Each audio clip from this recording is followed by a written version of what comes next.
December পড়তে না পড়তেই পিকনিকের আয়োজন শুরু হয়ে গেল। আমাদের আজ পিকনিক স্পট ভারত বাংলাদেশ সীমান্ত। হ্যাঁ বন্ধুরা, আজ আমরা বাংলাদেশে পিকনিক করতে যাব।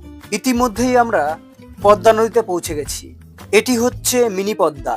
এখানে ইলিশ নয়, জল ধরা থাকে। ইতিমধ্যে পদ্মার জলে আমি টাইটানিক চালানো শুরু করে দিলাম। ওদিকে আমাদের রান্না বান্না প্রায় শেষ হয়ে গেছে।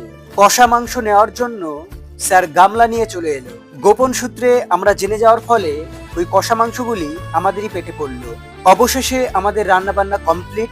এখন আমাদের ভোজন পর্ব শুরু হয়ে গেল।